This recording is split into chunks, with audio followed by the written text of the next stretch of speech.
Mereka hanya menganggap bahwa agamanya yang bisa menyelamatkan, padahal tidak bisa. Agama itu kan tidak bisa menyelamatkan. Seperti itu. Ketika bencana ya, mereka kan memanggil Tuhan, memanggil Allah. Sedangkan Tuhan atau Allah itu kan punya nama. Namanya kan Yesus Kristus. Ketika kalian hanya memanggil Tuhan atau memanggil Allah, ya Tuhan Yesus tidak akan datang. Ya karena yang dipanggil bukan namanya. Tapi ketika kalian memanggil nama Tuhan atau nama Allah dengan sebutan Yesus Kristus, ya dia akan datang, dia akan menjumpai kalian. Sama halnya ketika kalian itu dipanggil dengan sebutan woi, pasti kalian juga tidak akan menyahut, tidak akan menanggapi. Kalian kan punya nama, ya sama. Tuhan itu punya nama, Allah itu ya punya nama, yaitu ya Yesus Kristus. Ketika kalian memanggil Tuhan, ya Tuhan, ya Tuhan, ya Allah, ya Allah. Tuhan mana yang kalian itu sebut? Tuhan itu kan punya nama, Allah itu punya nama, Yesus Kristus itu. Makanya ketika kalian dipanggil boy, kan kalian tidak menyahut, karena kalian punya nama. Misalnya nama kalian Siti, misalnya nama kalian Mario, kan sesuai nama kalian dipanggil. Ya sama, ketika kalian memanggil ya Tuhan, atau berdoa ya Tuhan, atau ya Allah, ya Allah. Nama Tuhannya itu siapa? Nama Allahnya itu siapa? Seperti itu. Kalau yang kalian panggil Tuhan Yesus, ya dia akan mendengarkan doamu, akan menjawab doamu. Sama halnya kalian punya nama. Dipanggil boy ya nggak akan nyahut, boy. Nggak akan nyahut, karena kalian punya nama. Seperti itu.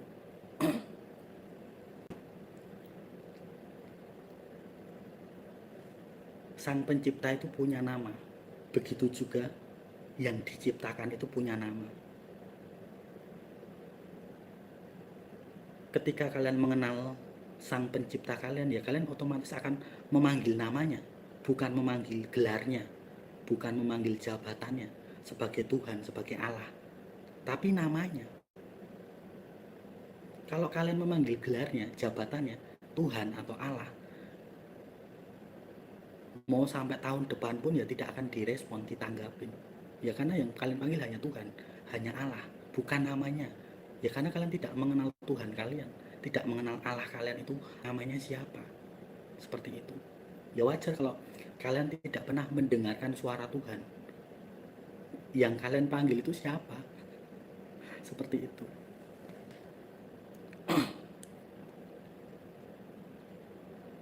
Makanya ketika bencana itu datang, kalian panggil ya Tuhan, ya Tuhan, ya Allah, ya Allah, ya nggak bakalan merespon. Karena Tuhan itu punya nama, Allah itu punya nama, Yesus Kristus namanya.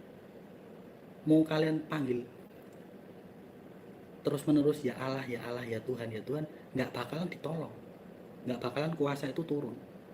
Karena yang berkuasa ya nama itu Yesus Kristus saja. Selain nama itu nggak ada kuasanya. Seperti itu. Sama halnya ketika kalian berpapasan dengan teman kalian atau sahabat kalian atau mantan kekasih kalian atau mungkin apa kerabat kalian, terus mereka panggil, woi lama nggak jumpa, woi apa kalian menyahut? Kan tidak, kalian hanya biasa saja, ya acuh tak acuh, lewat ya lewat saja, ya karena tidak dipanggil nama kalian. Sama seperti itu. Begitu. Sang pencipta saja punya nama, apalagi yang diciptakannya pasti punya nama. Anak-anaknya itu punya nama, bahkan di setiap anak-anaknya itu punya kode nama. Di dalam diri manusia itu ada kodenya. Makanya ketika manusia tidak balik kepada sang pencipta, kepada sang ilahi, kode nama di dalam diri manusia itu ya tidak terlihat jelas, ya karena tidak kembali, karena serupa dengan dunia, serupa dengan apa yang ada di sekitarnya. Jadi kan kode nama di dalam diri manusia itu jadi buram, jadi blawur, jadi kabur. Karena apa? Karena tidak sesuai dengan sang penciptanya. Makanya tidak kenal sang pencipta pada yang diciptakannya. Kenapa? Ada yang operasi plastik, ada yang vaksin. Gimana sang pencipta itu mengenalnya? Padahal dulu diciptakan seperti ini, wujudnya seperti ini, rupanya seperti ini, tingginya seperti ini, pendeknya seperti ini, kayanya seperti ini, miskinnya seperti ini. Nah, ketika semua DNA-nya itu rusak, ya pakai vaksin, operasi plastik, ya yang menciptakan kan tidak kenal, tidak bisa mengenal. Loh, dulu aku menciptakan manusia satu ini ya, itu ciri-cirinya seperti ini. Kenapa kok tiba-tiba berubah? Dulu aku menciptakan wanita ini, hidungnya pesek. Kenapa tiba-tiba hidungnya tuh mancung? Seperti Pinocchio lah mungkin. Atau aku menciptakan laki-laki ini, alisnya tebal. Kok tiba-tiba alisnya tidak ada? Atau sudah dikerok? Atau sudah digundulin? Nah, seperti itu. Operasi plastik ataupun vaksin itu kan membuat tidak kenal lagi.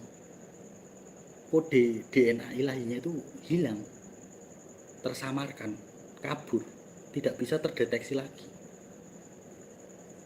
Seperti itu. Jadi wajar ketika tiba-tiba ada bencana, mau diselamatkan, loh kok ciptaanku kok jadi berubah bentuknya. Ini mau diselamatkan ya, mau biar dia itu selamat ciptaannya. Tapi kok aku lihat kok dia bukan ciptaanku ya, siapa yang menciptakan dia? Apakah AI atau manusia lain atau robot? Aku dulu menciptakan dia, ada tompelnya sebelah kiri, kok tompelnya bisa pindah ke sebelah kanan? Atau mungkin tompelnya hilang? Itu kan semuanya terlihat ya. Tuhan itu mampu melihatnya semuanya. Atau ada apa namanya, andeng-andeng di sini atau apa, tiba-tiba dioperasi sama itu manusia, diambillah itu apa, andeng-andeng atau tanda-tanda di mukanya. Nah, itu kan sudah tidak kenal lagi. Tuhan itu sudah menciptakan manusia secara detail. Bahkan saat di dalam kandungan ibunya itu sudah tahu manusia ini mau jadi apa, digariskan seperti apa. Seperti itu. Begitu. Malaikat itu sebenarnya pengen menolong manusia dari bencana-bencana. Tapi ketika mau ditolong, itu ada saja fisiknya yang mungkin tidak seperti yang diciptakan oleh sang ilahi, sang pencipta. Itu baru operasi plastik ya. Belum nanti menyangkut keserakahan, sifat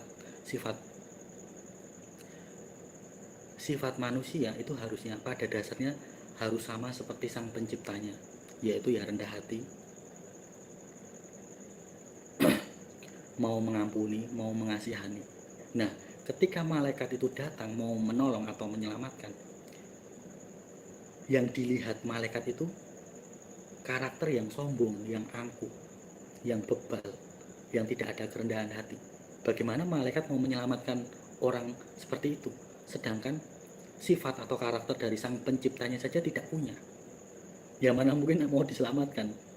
Mau diselamatkan malah malaikatnya ditolak, malah dikira yang menyelamatkan seorang malaikat tadi dianggap setan, dibilang halusinasi lah, penyesat lah, segala macam. Padahal itu dia mau menyelamatkan kalian. Kan lucu ya. Itulah yang membuat dia tidak bisa terselamatkan. Ada kesombongan, keangkuhan, tidak ada kerendahan hati. Belum lagi ditambah operasi plastik, merasa diri sempurna, payudaranya montok segala macam, hasil operasi, hasil suntik silikon, seperti itu. Ada plastiknya, mukanya ada mungkin ditempelin logam-logam, misalnya ada susu besi atau susu emas atau susu perunggu atau kuningan ya. Makanya ketika manusia itu diciptakan oleh Tuhan yang bernama Yesus Kristus, ya manusia itu harus menyadari Tuhanku itu punya nama. Karena nama itu Tuhanku sangat berkuasa. Tuhanku itu punya nama Yesus Kristus, makanya nama itu sangat berkuasa. Manusia itu harus menyadari akan hal itu. Bahkan ada konfirmasi dari Cicak ya barusan, kalau kalian dengar ya. Seperti itu. Ketika manusia menyadari bahwa Tuhan itu punya nama, Allah itu punya nama, yaitu Yesus Kristus, otomatis diri kalian juga punya nama, punya kode nama di dalam diri kalian. Karena kalian miliknya, seperti itu. Tapi kalau kalian tidak menyadari, tidak mau kembali lagi kepadanya, ya sudah, berarti memang kalian bukan miliknya lagi. Kan kehendak bebas ya. Ketika manusia itu kembali minta pengampunan, minta belas kasihan, maka Tuhan atau Allah yang namanya Yesus Kristus itu akan mengampuni kalian, akan mengasihani kalian. Makanya itu yang membuat malaikat jatuh pada iri. Malaikat jatuh itu iri dengan manusia, karena mereka tidak bisa kembali lagi ke surga. Mereka ya sudah ke neraka semuanya. Beda dengan manusia, punya kehendak bebas, bisa memilih antara surga dan neraka. Sedangkan malaikat jatuh, Lucifer, itu tidak bisa kembali ke surga, tempatnya ya di neraka. Makanya mereka ingin mengambil semua manusia, seluruh manusia, untuk digenosida, supaya tidak kembali lagi kepada sang pemiliknya.